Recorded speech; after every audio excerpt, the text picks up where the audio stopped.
The fact that there's standards and training issues that come up.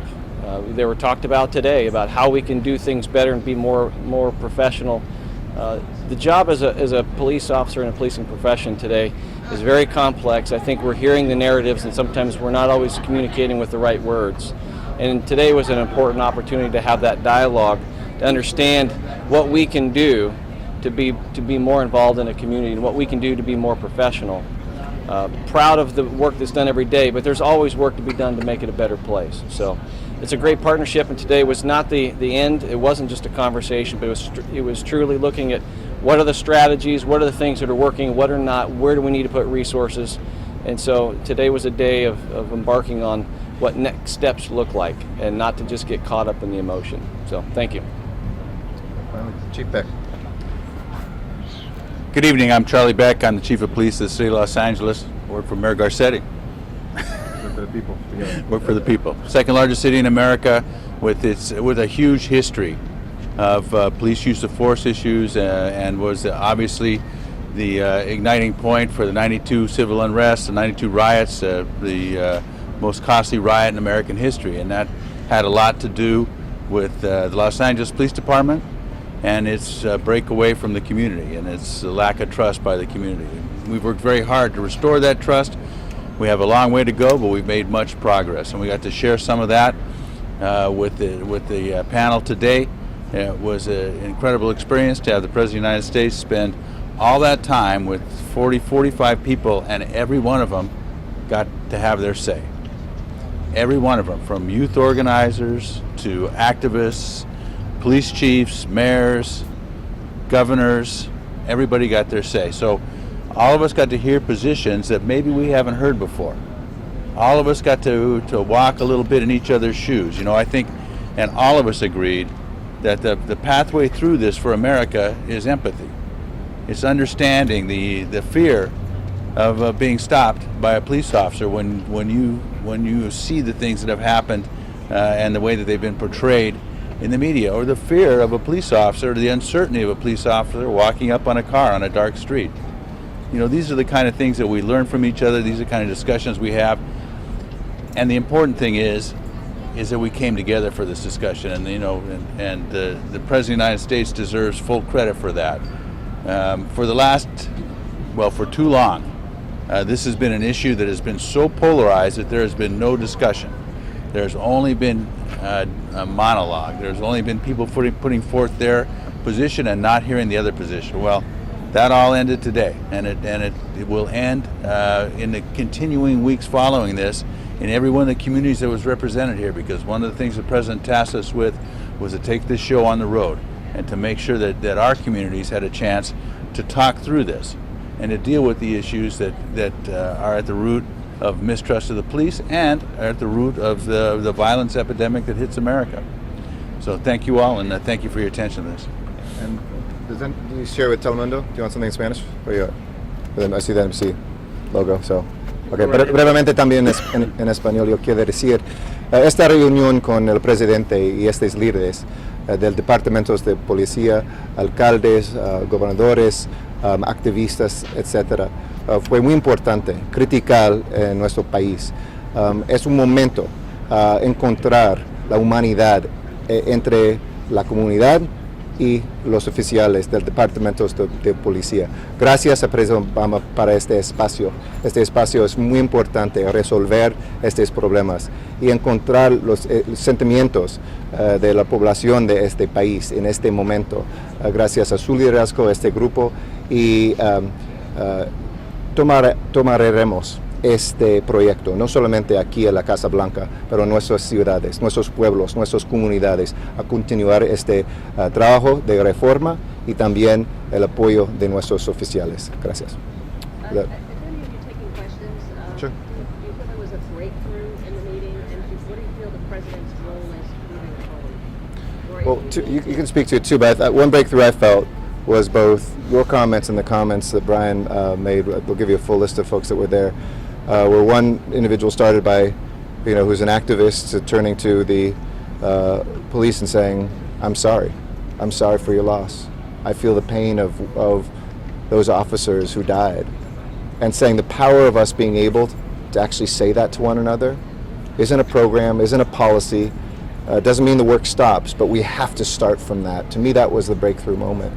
And when you spoke about your son too, maybe you want to say something about that. To me, maybe it wasn't a breakthrough moment for you because you talk about it. It was for me too, to remind us that, as you'll hear in a second, this isn't just led by people with fancy titles. This is being led by people on our streets. That rookie cop and that activist stepping out to lead a protest at the state capitol together. That's America, not just us who have the titles, but those who are actually reaching out to try to cross those bridges, not burn them down. And so with regard to my experience, again, as a mother, again, my sons are 19 and 20 years old, and I'm Baton Rouge, Louisiana. I have Southern heritage. You know, a lot of times we think about Southern heritage and we think about white Southern heritage, but I come from Southern heritage as well. Okay, and one of the things that's very prevalent in Southern heritage especially is that you teach your young boys to stand up for themselves on the playground. Somebody messes with you, you put them in their place, because it's a matter of establishing respect for yourself. Okay, because if you don't, and you don't have that respect for yourself, others won't have respect for you. But then in the black community especially, there's something very tragic that happens once your sons reach adolescence and they're not cute and cuddly anymore, and they're maturing, and their bodies are literally perceived as a threat. You go from saying stand your ground to saying just hold your peace. Let go of your dignity because you want to live to see another day. And that's very painful in the black community. And so that was something that we began to share things on a very personal level. Yeah. Okay, thanks everybody. Thank you, guys. Appreciate it. Thank you. Safe flight. Take care.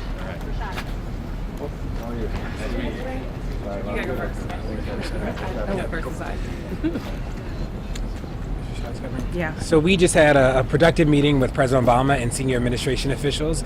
The meeting was about 4.5 hours. And importantly, we talked about a host of issues ranging from police union contracts to use of force policies, to also making sure that there's real accountability with police departments. I will also say that this is probably the most candid conversation that I've heard police chiefs, rank and file members, and union members talk about the need for change, but also talk about some of the challenges that they have. The last thing that I'll offer is that President Obama was actually incredibly solution oriented in this conversation and pushed and challenged people to think about the concrete things that both the administration could do and that law enforcement and activists could do to make sure that we address the issue of police violence head on, and also that our communities are safe and that we have a more expansive understanding of safety than just policing. So I thought this meeting was incredibly productive. You know, we were here, Brittany was here, Rashad was here, Misha was new in this meeting, but we were here for the meeting of civil rights leaders not too long ago, where we also had a candid discussion. This one today, though, I think really set a new bar for this administration's commitment to addressing criminal justice issues and definitely the issues of police violence. So the first meeting I had here was December 1st, 2014, right after Ferguson, in the Oval Office first and in the same room we were in today. And I'll say over the last 22 months, the evolution has been absolutely reflected in DeRay's statement, seen a level of candor increase, and also people really taking responsibility. Union folks, police chiefs, the administration, people all around the table recognizing that the issues of police violence in this country are deeply rooted in our history, and that we all have to take responsibility to move forward, especially those folks who are in elected and appointed positions of power and who are public servants, right? Because we know that our public servants should be held to the very highest standard. And I heard a lot of people in this meeting recognizing that that is the standard that they not only have to hold themselves to, but hold the people that work for them to. And so I was incredibly pleased to continue to be a part of this work as a member of the 21st Century Task Force on Policing and also an activist. We are hopeful that that structure will continue, because we recognize that a meeting is only a meeting if we do not continue to engage in sustained work that will create true change for people. So my name is Rashad Robinson with Color of Change. I actually testified in front of the 21st Century Commission, and Color of Change members have been raising their voices over and over again all around the country as we see these killings of unarmed black folks, and we wait for response. And so I do believe that meetings like this are incredibly important, bringing people together from different walks of life to have constructive conversations. And the president took a lot of time. And one of the things that really resonated for me in terms of solutions that the president laid out was his openness to looking at the levers that the federal government has in terms of funding. That is something that Color of Change members are calling on, other folks in the community are calling on. Unless we actually change the incentive structures, the money that goes into law enforcement from federal government, and start making real shifts in terms of how practices are done at the local level, we will be here 5, 10, 15 years from now. So in terms of practical solutions, also data being another area of work that we need to look into. So those as key areas that the president laid out are really important. I just want to say, just in terms of Color of Change, that we have this framework that we work on, that we can't mistake presence for power. And so this meeting was presence, and presence is important. Having these conversations, the government and the president and members of Congress and others always being willing to listen is presence, and that's important. But we also have to change the written and unwritten rules, and that's going to be about power. It's about seeing black folks as important and being nervous about disappointing them. And that's what we're going to continue to need if we're ever going to have the type of change that our communities deserve. Thank you. My name is Misha Grimm with Black Lives Matter Minneapolis. Today was extremely powerful. We just came off of one of the most difficult weeks we've seen in America in recent history. There have been hundreds of thousands of protesters all over the world. There have been over 400 people arrested just in America, protesters arrested. And to see Obama bring us all into the room and have a conversation shows that he's paying attention, that he wants to see something happen, and he's ready for some productive change. He spoke about having only 6 months left in office and how he wants to continue this work after he leaves and make sure that this continues at the White House. I think that that's a great step forward for us in general. We need to keep pushing these things because change isn't going to happen overnight. We have a lot of work to do and a lot of conversations between each other because it seems like the divide is so wide. But I believe that this was a great step forward, and I'm really grateful to have been here. I'd like to ask you what I asked the other group is, did you see any breakthroughs in the meeting? There was one person who said that there was an activist who reached out to a police chief and apologized and said, "I'm sorry for your loss, I'm sorry for your pain." Does that sound familiar or accurate to any of you? Did that involve any of you? Somebody had said that was a breakthrough moment. Yeah, I think that what was present in the meeting is that this was a different. The composition of this meeting is unlike any meeting I've been in before, and that we've been in a lot of meetings about police violence and a lot of meetings about what solutions look like. But this was the first meeting that brought the academic community, that brought police chiefs, that brought mayors, that brought state's attorneys, that brought activists, like at one table with the president leading. And the president really pushed today. So, you know, I've been in another meeting with President Obama where people went around and talked and they gave feedback and he sort of asked a couple questions. In this meeting, he was really challenging people to show up with solutions as they went around, and there was a much more back and forth, and he was actually pushing and prodding people in a way to get people to what the solutions look like, and I thought that was actually really powerful. I mean, we had the time, I just came out and was like, wow, we've been in there for 4.5 hours. And that was really important. And like Rashad said, is that this is the conversations are the beginning of the work, right? That if we talk about it and we have these amazing conversations and the outcomes don't change, then the conversation actually doesn't matter as much. But I think the breakthrough moments that happened today was that we just heard people that we'd not heard before. And people got to put a name and a face. You know, I was just in Baton Rouge and I just had a less than pleasant experience with the Baton Rouge Police Department. And it was interesting to hear the governor of Louisiana and the head of the state police talk about their vision for what change looks like, but also reflect on what has just happened in Baton Rouge and what needs to move forward. And again, the composition of this room, I think, was incredibly powerful because the conversation, like Rashad and Brittany have already said, was so powerfully candid. I'll also add that I think what was a particular breakthrough for me was that there was a lot of truth in this space and it actually felt heard. right? And so there was truth on all sides, and often we have that conversation where we speak our truths, and yet we feel like the other side, quote unquote, is not listening, right? We feel that we're not affirmed, that we're not heard, that the things that we're experiencing every day are somehow thought to be imaginary by other people. And those things were acknowledged. People really took responsibility, and I think that that is a critical step in moving forward. Because we came into that space, I think everyone came into that space with no predetermined ideas about how we could move forward, about what people might say. That allowed us to be in a space where we sat equitably with one another, and where I think there is work that will continue to propel us forward. But most certainly, I know that we all took a spirit of protest into that space as well. We have all been out on the streets in various cities. Ferguson, I was in Baton Rouge, Minnesota, New York, and beyond. And what's critical to us is that we recognize this marriage of policy and protest that is an American tradition and that continues to press social change in this country. So that was certainly a part of the conversation.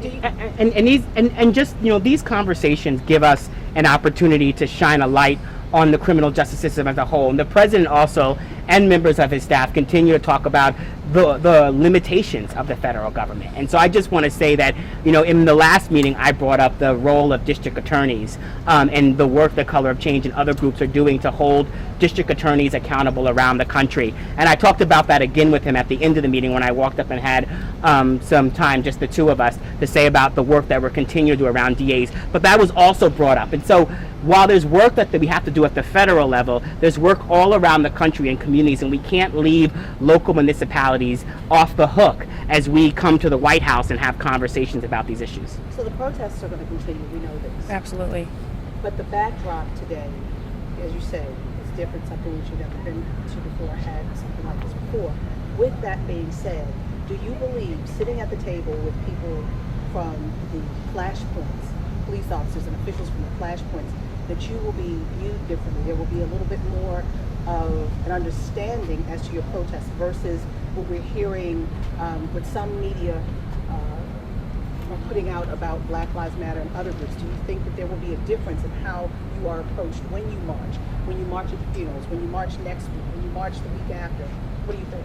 I certainly hope so, right? I talked about a teenager that I stood next to in Baton Rouge on Airline Highway on Friday night when she said, as she was crying, she kept looking at a police officer and saying, "Why do you have a gun? I only have a sign," right? And so to be able to carry those stories not only into this space with such a diverse group of people and people from those flashpoints, but also for the president to hear that story, for that story to be told at the back with the backdrop of the White House, I think it helps remind us of our humanity and to recognize that for so many young people, they're deciding to participate in their democracy, and that is a powerful thing. Whether they do it in a voting booth or on a protest line, we need to respect it, we need to embrace it, and we need to continue to empower them. I mean, there were decision makers in the room today that will probably view the movement a bit different.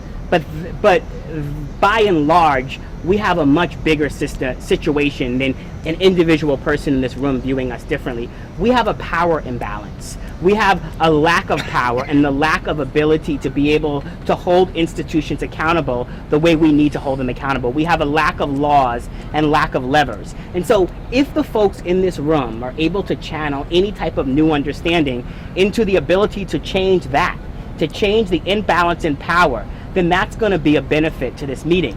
But as protests continue, as rallying and lobbying and all the pushing that's necessary to change these rules happen, we have to understand that no single meeting alone is going to change the way that people are living. It's not going to change the viral videos that we continue to experience. It's not going to continue change the harassment that Black folks continue to receive from the police officers. What will change is when we change the power structures and the incentive structures and the accountability structures, and people believe that there will be a price to pay when you devalue Black lives in this country.